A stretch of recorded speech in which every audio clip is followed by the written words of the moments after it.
Nós estamos já na ponta da linha aqui, que nos atendeu gentilmente. A gente sabe da agenda corrida do deputado federal Rubens Ottoni, que é do PT de Goiás, e ele vai participar conosco nessa manhã para a gente conversar nesse momento delicado que o Brasil está vivendo.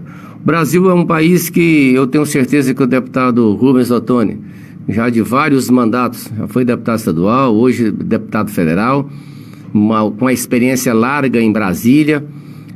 Já vivemos várias crises econômicas, éticas, morais, políticas, mas eu entendo que talvez seja a crise mais grave que o Brasil e o mundo está vivendo, que é essa questão do coronavírus, do Covid-19. E o deputado vai fazer um balanço, como está o Congresso, como está a Câmara Federal, como está o Estado de Goiás, né, vivendo a situação. Bom dia, deputado, Rádio Vale do Araguaia FM, programa Mix Notícias, seja bem-vindo. Bom dia, Vladimir Marcelo, Berdan, todos os ouvintes do Mix Notícias aí pela Rádio Vale do Araguaia FM. Uma satisfação poder participar com vocês nesta manhã de sábado e poder falar um pouco sobre esse momento que nós estamos vivendo. Você tem toda a razão, Vladimir. Nós estamos vivendo um momento muito delicado, não apenas no Brasil, mas um momento delicado no mundo.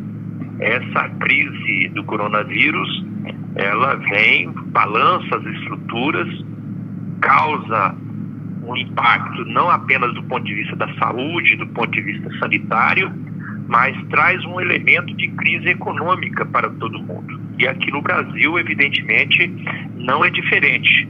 O coronavírus vem, chega com impacto sanitário, com impacto na questão do risco à saúde das pessoas, mas eu diria a vocês que nos ouvem nessa manhã, que aqui no Brasil nós temos uma situação mais grave, porque além do fato de nós termos que conviver com a crise sanitária do coronavírus, com a crise econômica advinda dos cuidados que nós temos que ter para poder fazer o enfrentamento, nós estamos no Brasil, infelizmente, convivendo com uma realidade onde o presidente da República, que deveria ser o líder, aquele que pudesse unificar, inclusive, as orientações para todo o país, acaba usando deste fato da crise sanitária para criar polêmicas, para fazer disputas políticas, e isso acaba complicando mais o cenário. De que eu estou falando, Vladimir, os ouvintes nossos aqui no Mix Notícias? É da orientação para a gente superar essa crise do coronavírus. Infelizmente, nós não temos uma orientação unificada. O Ministério da Saúde fala uma coisa, o presidente vai e desautoriza. Por isso, os governos estaduais, cada um se sentem no direito de fazer do jeito que acham melhor. Os prefeitos ficam mais em dúvida porque eles não sabem a quem seguir e não têm os recursos necessários vindos do governo federal, porque o governo federal não agilizou esse assunto e não preparou o país para enfrentar essa crise. Então, eu diria que esse momento acaba sendo até mais grave aqui no Brasil. Deputado. Oi. Deputado, está com a gente? Estou sim. Tá sim, está ouvindo. Consegue me ouvir bem aí, deputado? É o Berdan? Tudo bem? Bom dia. Estou ouvindo, Berdan. Prazer falar com você. Prazer é meu. Deputado, a gente tem no Brasil, nós temos muitos problemas com relação ao coronavírus e não é diferente. Nós temos um presidente que, na minha opinião, um louco, que de forma abrupta faz pronunciamentos que desrespeitam a nossa população e desrespeitam a nossa comunidade, e nós temos também toda uma movimentação do público presente.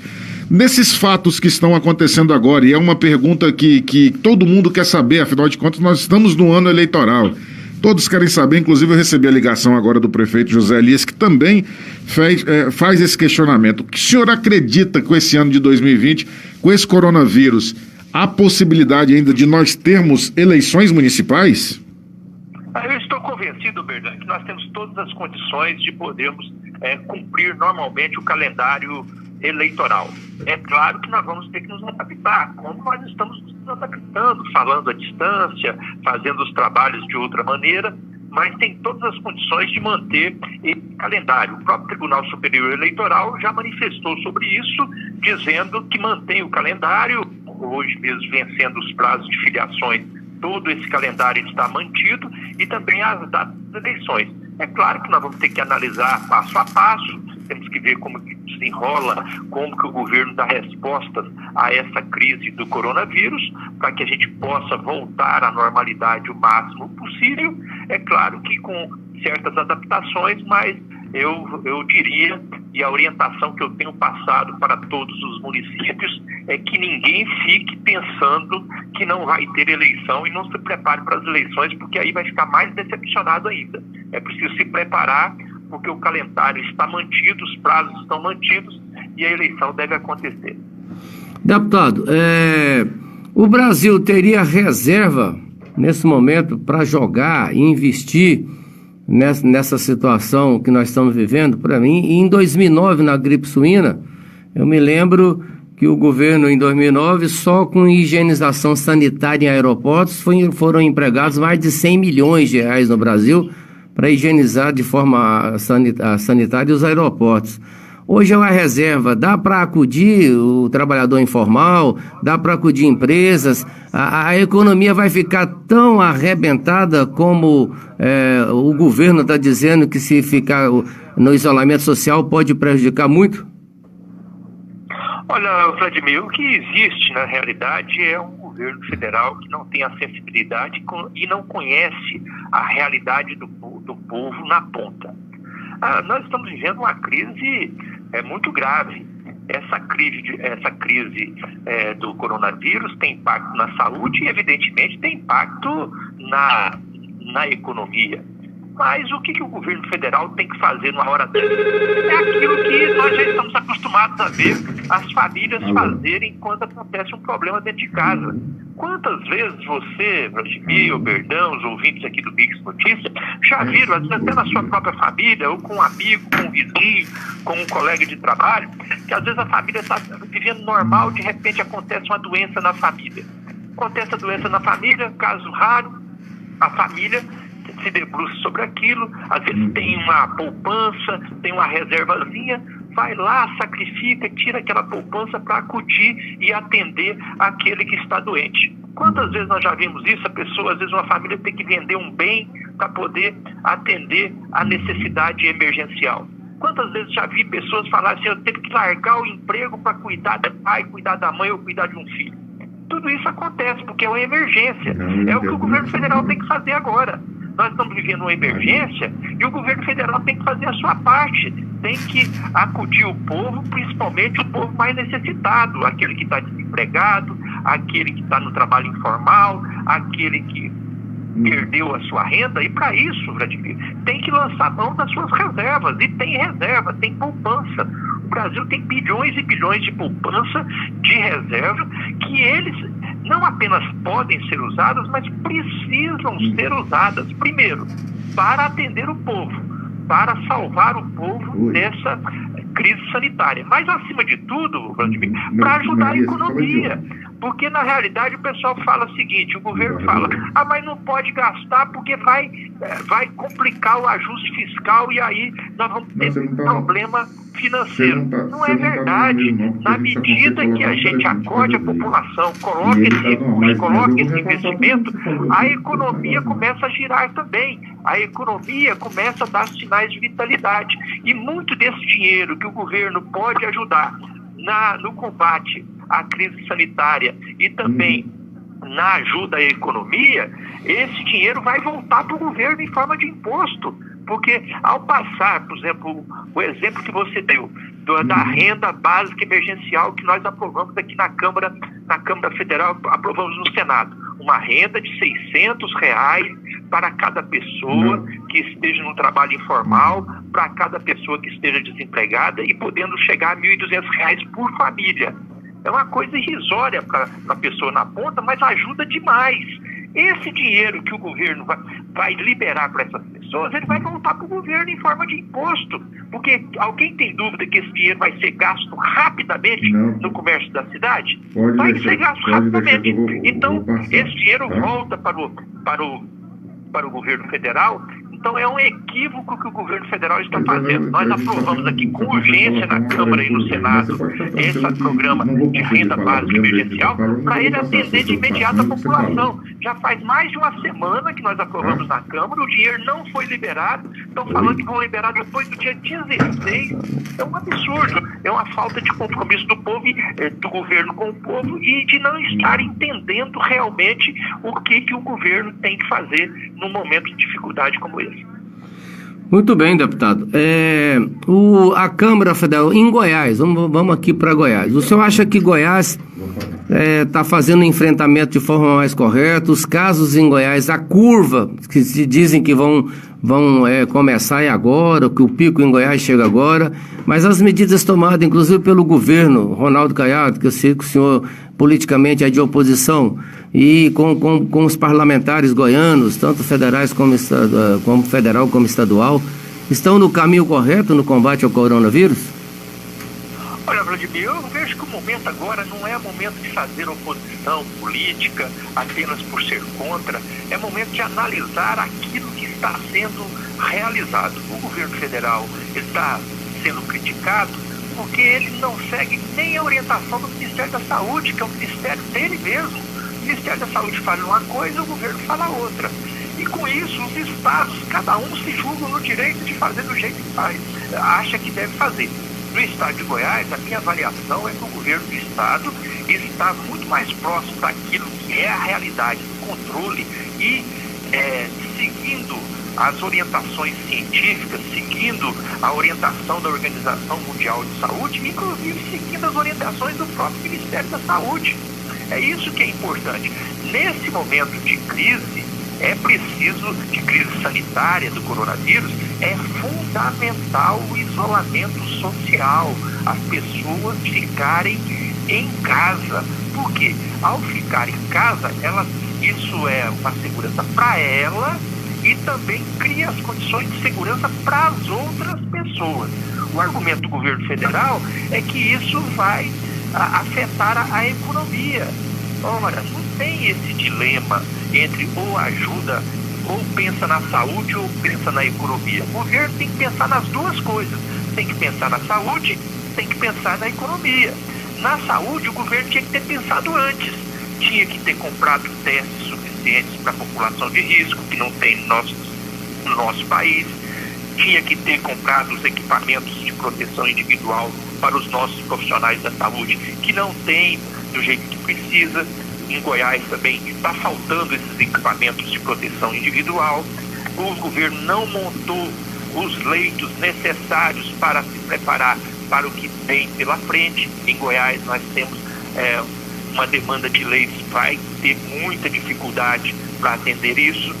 Os médicos não foram contratados para poder atender a essa emergência. Então tudo isso o governo federal não fez e acabou que os estados também ficaram, às vezes, com dificuldade de fazer, até porque não tiveram a ajuda, e os municípios menos ainda, a ajuda do governo federal. Eu vejo que em Goiás precisa se pensar em hospitais de campanha em várias regiões, porque tem regiões desassistidas, regiões onde as pessoas, quando chegar o surto mais grave, o pico da crise do coronavírus, não vai ter como atender.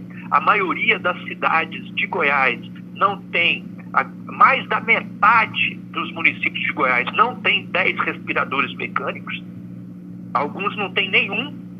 E veja, e quando começar a chegar no pico da doença, como é que vai ser atendido nos municípios? Então, o Estado tem a responsabilidade de montar hospitais emergenciais de campanha em cada região, para atender de maneira regional a demanda que vem a acontecer. Então, me preocupa muito essa maneira. Mas no caso do isolamento social, o estado de Goiás está além daquilo que o governo federal tem orientado. Apesar que o Ministério da Saúde tem orientado corretamente, mas infelizmente o presidente tem feito questão de confundir a opinião pública e às vezes até incentivar as pessoas a saírem para a rua, o que neste momento é um verdadeiro suicídio. Deputado, nosso telefone já tocou aqui algumas vezes e a Maria A Maria, deputada, ela foi enfática aqui em falar algumas coisas. Ela, Maria é daqui de Barra do Garças, ela queria falar inclusive no ar. Não tem como a gente colocar 2 telefones ao mesmo tempo no ar, mas eu vou repassar algumas coisas que ela me disse e eu gostaria que o senhor desse uma resposta para quem pensa parecido com ela, porque não é só ela. São outras pessoas que pensam parecido com ela. Ela disse, vou pontuar. Primeiro, ela disse que o presidente não teria como ter se preparado porque ele assumiu praticamente agora, é a fala da Maria, e que antes de assumir tentaram matar ele, e que ele é a única pessoa, diante de tudo que está acontecendo, que está realmente preocupada com a população, de que o Congresso Nacional e os demais políticos não estão nem preocupados com a população, estão preocupados apenas com a eleição, e no pior para o presidente da República e no pior para o Brasil, que há muitos empresários e muitas pessoas que estão cometendo suicídio porque não tem mais dinheiro para comprar comida, porque as coisas estão ficando cada vez mais difíceis, e que os políticos do Brasil, isso eu estou apontando algumas coisas que ela me disse, e que os políticos brasileiros estão preocupados apenas com eles mesmos e muito pouco em ajudar o presidente, sendo o presidente a única pessoa certa em todo esse cenário. Isso é a fala da Maria aqui de Barra do Garças. E eu tenho certeza que, igual a Maria, muitas pessoas pensam como ela. E eu gostaria de ouvir do senhor qual é a sua opinião sobre esse comportamento do cidadão que tem essa visão de que o presidente privilegia a economia e que isso sim está privilegiando também a população. Olha, em primeiro lugar, dizer aí para Maria que eu respeito a opinião dela, mas tenho consciência que a realidade é mais grave do que isso. Não se trata de poder, nesse momento, se o presidente, ajudar o presidente, ou os políticos, se o presidente está certo, se os políticos estão certos. O que nós precisamos é buscar uma postura correta que ajude a quem nós temos responsabilidade de ajudar, que é o povo brasileiro. E que na maioria é o povo mais simples, humilde e trabalhador que sofre as consequências nesse momento de crise.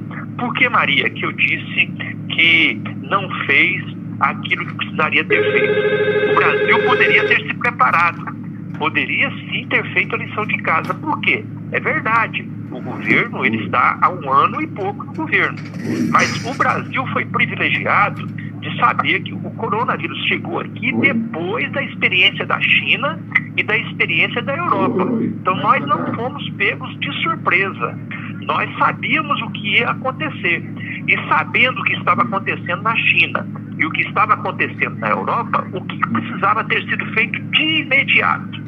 Comprados testes para poder fazer com a população, para separar a população de risco. Só para você ter uma ideia, o Ministério da Saúde fala que precisaria de cerca de 30 milhões de testes para atender a população de risco. Chegaram no Brasil pouco mais de 500 mil, pouco mais. Mal dá para os profissionais de saúde, para os agentes de segurança. Deu tempo para saber o que ia acontecer, pelo que aconteceu na China e o que aconteceu na Europa, que nós precisaríamos comprar os equipamentos de proteção individual para os trabalhadores da saúde. Por que não comprou? Porque menosprezou. Por que não montou os leitos? Porque menosprezou. Por que não contratou até agora os médicos? Precisa contratar médicos para ir em Aragarças, para ir em Barra do Garças, para em cada região do país ter médicos à disposição para atender nesse momento de emergência. É um momento de emergência, vai ser 2, 3, 4 meses, vai precisar gastar. Mas é um equívoco que o governo está fazendo no sentido de não gastar, de não investir. E nesse sentido, Maria, até o que você preocupa na questão das empresas, você tem toda a razão, e eu disse aqui antes, não existe esse negócio de ou cuida da saúde ou cuida da economia. Nós temos que cuidar das duas coisas. E precisamos proteger o desempregado, proteger o trabalhador informal, garantindo uma renda básica emergencial para ele. Mas nós precisamos preservar também as empresas e o trabalhador formal da carteira assinada. Até porque nós precisamos garantir para ele o salário, para ele não precisar ir trabalhar, para ele poder ficar em casa, para não correr o risco da circulação do vírus. Para isso, evidentemente, tem que ter um apoio financeiro para as empresas. E o governo federal tem os recursos necessários a partir das nossas reservas para poder fazer esse aporte às empresas. Mas nós vamos gastar esse dinheiro? Claro! É o exemplo, Maria, que eu dei aqui de uma família. Na nossa família, quando acontece uma emergência de uma doença, a gente não lança a mão da nossa poupançazinha, da nossa reserva para acudir e para poder fazer o tratamento da pessoa? Às vezes a gente não vende um carro, vende às vezes uma casa para poder fazer o tratamento e acudir uma doença em casa. É isso que o governo federal tem que fazer. Tem que investir, tem que proteger o trabalhador formal, o desempregado e também as empresas, para que elas possam superar rapidamente essa crise. Deputado, esse assunto realmente é muito polêmico, né? O Brasil não estava preparado para isso. Teve um tempo para preparar porque estava acontecendo no mundo e a gente achou que não ia chegar aqui. Aliás, tem gente que pensa até hoje que não vai chegar aqui, que é besteira, que não vai chegar. Então, complicado. Quero aproveitar aqui na entrevista com o deputado e agradecer a grande audiência que nós estamos tendo aqui. Ligações, perguntas, agradecer o Gordinho da Gordinho que está ligado, parabenizando pelo programa e pela entrevista do deputado. Parece que houve outras ligações, Roberto. Você quer colocar a pergunta? O Pedrinho ligou aqui, lá do centro de Barra do Garças, e o Fernando Delmontes também. Então, Fernando, que é o nosso chefe aqui. O nosso chefe aqui, que é o proprietário aqui, o diretor, o presidente da Rádio Comunitária, né? Vou fazer as duas perguntas de uma vez só, deputado, até porque o telefone não para. O telefone está daquele jeito. Então, vou fazer as duas perguntas. A primeira é a do Pedrinho. Qual que é a contribuição que o Congresso Nacional vai dar no coronavírus? Se vai haver se o presidente Rodrigo Maia tem falado alguma coisa sobre diminuir o salário dos deputados, se há uma diminuição no orçamento da Câmara Federal para que possa ser investido. Redução de duodécimo. A redução do duodécimo e a segunda colocação do Fernando Delmontes é que nem os Estados Unidos se preparou para o coronavírus. Então, como o Brasil poderia ter se preparado melhor? Olha, essa primeira coisa aí, já fazendo aqui a resposta, começando pela segunda, porque como já estamos falando no assunto, olha, os Estados Unidos, eles podem não ter se preparado, mas já estão na frente do Brasil rapidamente. Inclusive conseguiram ir lá na China e conseguiu comprar os equipamentos e buscar os equipamentos de proteção individual até dos pedidos que já estavam previstos aqui para o Brasil. Então é isso que o governo precisa estar atento, defender os interesses do nosso país e não ficar apenas esperando. O Brasil ficou naquela expectativa de aliado dos Estados Unidos. Na realidade, os Estados Unidos foram lá na China e passaram o Brasil para trás. Levar até os equipamentos que estavam previstos para o nosso país. Então é isso que precisa ter, agilidade nas ações. E aí, já voltando à pergunta do Pedrinho. Aqui, Pedrinho, hoje o Congresso Nacional está cumprindo o seu papel, seja na Câmara, seja no Senado. Na realidade, quem está tomando frente das ações, das iniciativas para enfrentamento da crise, tanto a crise sanitária quanto a crise econômica, é o Congresso Nacional, porque infelizmente o governo federal não tem tomado essas ações e quando tem agido, não tem agido no rumo correto. Uma coisa que eu poderia sinalizar, falei aí há pouco, a questão da renda emergencial, que ajuda as pessoas que estão em necessidade, mas que ajudam muito a economia dos municípios, porque essa renda chegando às pessoas vai movimentar a economia, vai dar um fôlego para o comércio do município. A Câmara e o Senado aprovaram rapidamente para que o governo pudesse agir e fizesse o pagamento. O governo não fez. O governo até agora não fez esse pagamento. O governo falava que precisava ter uma segurança jurídica, ter uma lei para ele poder garantir gastar acima do que estava previsto no orçamento. O Supremo Tribunal Federal, o Tribunal de Contas da União falou para o governo que não precisava disso, porque ao declarar o estado de calamidade pública já dá direito ao país, ao governo de fazer esse gasto. Mas mesmo assim a Câmara já agilizou, fez uma emenda à Constituição para garantir um orçamento que está sendo chamado orçamento de guerra, um orçamento só para o período da crise sanitária. Esse é o dinheiro gasto especificamente nessa área, sem entrar no dinheiro do orçamento propriamente dito da União. Então, essa grande ajuda que a Câmara já, inclusive, já votou e já vai para o Senado. Além disso, estamos preparando, já estão em discussão os projetos de apoiamento aos municípios e ao Estado. Já votamos aqui na Câmara também. Votamos para garantir aos municípios e aos estados recursos para poder tocar de maneira emergencial. Por quê? Porque todos sabemos, a economia ela está sofrendo um baque, vai sofrer mais ainda. Então, as arrecadações dos municípios e dos estados vão cair muito. Como que eles vão garantir os serviços básicos? Então, nós aprovamos uma lei garantindo os recursos para o Fundo de Participação dos Estados e para o Fundo de Participação dos municípios nos mesmos valores de 2019. Mesmo que a arrecadação caia, esses recursos eles estarão garantidos no patamar que foi garantido em 2019. Isso também a Câmara e o Senado já aprovaram e já encaminharam. Agora estamos trabalhando e vamos votar o apoio às empresas, garantir recursos para que as empresas possam superar esse momento de dificuldade, para que elas possam, mesmo num período de crise, de dificuldade, eles possam se sustentar e os trabalhadores possam ter segurança de ficarem em casa sem correr o risco de serem infectados pelo coronavírus. Deputado, a gente falando dessa crise, falando de Brasil, mas vamos agora um pouquinho aqui para Aragarças. O senhor é um deputado muito presente em Aragarças, desde deputado estadual, tem uma história com Aragarças, sempre preocupado com Aragarças, através das suas emendas, através do seu prestígio, do seu trabalho, vem sempre lembrando de Aragarças e tem um trabalho prestado, tem já um trabalho prestado em Aragarças. Nessa administração, a gente já recebeu aqui carro para a saúde, emenda para custeio, e numa visita que nós tivemos em fevereiro deste ano em Brasília, o senhor recebeu o prefeito José Elias, a primeira-dama Maraney, eu estava presente, e o senhor se comprometeu lá em viabilizar o recurso, um ônibus do transporte escolar, porque a gente teve aqui um problema muito sério, que todos sabem, com a tragédia que queimou os ônibus, né? Um incêndio criminoso que quebrou toda a frota dos ônibus escolares. Também o senhor aventou a possibilidade de uma patrulha mecânica, ou um trator para a cooperativa, para a agricultura familiar, e também um recurso para a reforma do estádio, que o senhor visitou em loco e viu o estádio. E como é que está o andamento disso? Inclusive o prefeito até licitou a obra do estádio.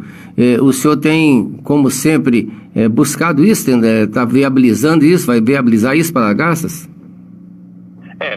Vladimir, é muito importante porque realmente esse é o nosso compromisso. Nosso compromisso como deputado federal é de poder ajudar os municípios e de contribuir para que os recursos, investimentos possam chegar aos municípios mais distantes, porque você sabe que às vezes esses recursos acabam ficando só nas cidades grandes e nos municípios que inclusive são mais ricos. Meu trabalho tem sido para chegar nos 4 cantos do estado de Goiás. E com um detalhe, meu trabalho como deputado federal é um trabalho independente de partido político. Para mim não interessa se o prefeito é do partido A, do partido B, do partido C.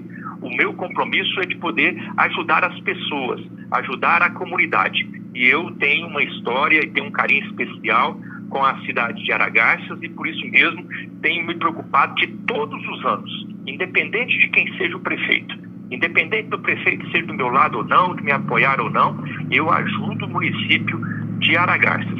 Esse é o nosso trabalho.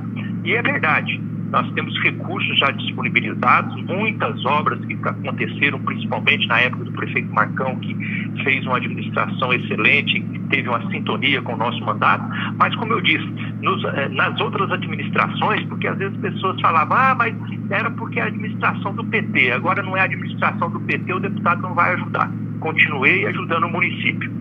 E por isso recebo no meu gabinete todos os deputados, recebo vereadores, e na oportunidade, Vladimir, você tem razão. Na realidade, eu informei a vocês que já estava disponibilizado e estava disposto a trabalhar por esses recursos, até porque foi um pedido apresentado pelo vereador Júnior Seis Irmãos, que, em contato com o nosso presidente do partido, Marcão, apresentaram algumas reivindicações para o nosso mandato, para que nós pudéssemos ajudar o município. E realmente é isso. Nós já temos ajuda na área da saúde, já tivemos o compromisso, fizemos uma emenda que será liberada agora do ônibus escolar para atender essa demanda emergencial. Foi um pedido que o vereador Júnior Seis Irmãos fez imediatamente no dia aí do incêndio. Ele fez esse contato comigo e nós liberamos através de uma emenda de bancada. E agora temos também essa emenda da reforma do campo de futebol, que eu estive pessoalmente com o vereador Júnior Seis Irmãos lá no estádio, olhando, acompanhando, conversei com os desportistas, com as lideranças do esporte, ouvi a preocupação que eles tinham e com isso conseguimos liberar um recurso de R$250 mil para a reforma, que dará para fazer tudo que for necessário. Esse recurso já foi priorizado, será dos primeiros recursos a serem liberados aqui das nossas emendas. É claro que com essa questão do coronavírus, o da saúde vai ser prioridade, mas na medida que não seja o da saúde, esse será dos primeiros a serem liberados. E também tem o meu compromisso. Fiz uma visita junto com o vereador Júnior Seis Irmãos à cooperativa dos produtores rurais e fiz um compromisso com eles de buscar alternativa para garantir um trator. Já tive a oportunidade de garantir equipamentos, trator aí para o município de Aragarças em outros anos e agora também vou disponibilizar mais esse equipamento. O fato é que vocês podem ter certeza que eu tenho um compromisso com os municípios, é esse o nosso estilo do PT trabalhar. É como, por exemplo, a deputada Rosa Neide, que é deputada federal do Partido dos Trabalhadores aí do Mato Grosso, também trabalha atendendo aos municípios, com a visão municipalista. E aqui nós temos essa visão. Independente de quem seja o prefeito, nós estamos dispostos a ajudar a comunidade e garantir investimentos para melhorar a qualidade de vida da população, e o município de Aragarças pode contar com o deputado Rubens Ottoni. Deputado, inclusive também houve uma conversa sobre, o senhor já estava vendo equipamentos para uma sala de estabilização no Hospital Getúlio Vargas. E nesse momento da saúde, que nós temos aqui em Aragarças só 2 ventiladores mecânicos, seria uma questão até de ajudar, a gente até pede ao senhor a ajuda do governo federal, até com o próprio governo do estado, uma agilização, uma questão de emergência, de urgência nessa ventilação mecânica. É verdade, isso é urgentíssimo. Eu estive aí em Aragarças em dezembro e nessa oportunidade o ex-prefeito Marcão me colocou essa reivindicação da questão da saúde, da necessidade de ter essa sala de estabilização, inclusive apresentando alguns profissionais de saúde que estavam apresentando e fizeram um ofício encaminhando essa reivindicação. É uma demanda que nós vamos também buscar atender. Nós queremos, Vladimir, atender o máximo possível. Nós temos toda a boa vontade de trabalhar, de ajudar a administração municipal, de garantir os recursos, porque, como eu disse, para nós não tem partido. A nossa preocupação é claro que na hora das disputas cada um tem seu partido, cada um tem seus candidatos e a gente faz a disputa eleitoral. Isso é normal, mas no meu trabalho como deputado eu vou ajudar a cidade, tenho ajudado, independente daquilo que seja as disputas municipais, das disputas locais. E aí vocês podem contar comigo, seja nessa demanda da saúde, seja na demanda do esporte, seja na demanda da educação, seja na demanda dos produtores rurais, com o trator, com os equipamentos necessários. Eu quero, ano a ano, poder ajudar vocês a se desenvolverem cada vez mais. Deputado, eu quero agradecer a participação do senhor. Muito obrigado mesmo. Eu sei como é que o senhor tem uma agenda apertada, corrida. A gente marcou essa entrevista. O senhor prontamente atendeu o nosso convite para fazer esclarecimentos. Sou um homem de enfrentamento, um homem público que enfrenta todas as perguntas, as crises. E até alongou a entrevista. Obrigado por esse tempo. O senhor pôde esclarecer, pôde debater, que o telefone nosso aqui não parou. Então, muito obrigado pela essa entrevista na manhã deste sábado.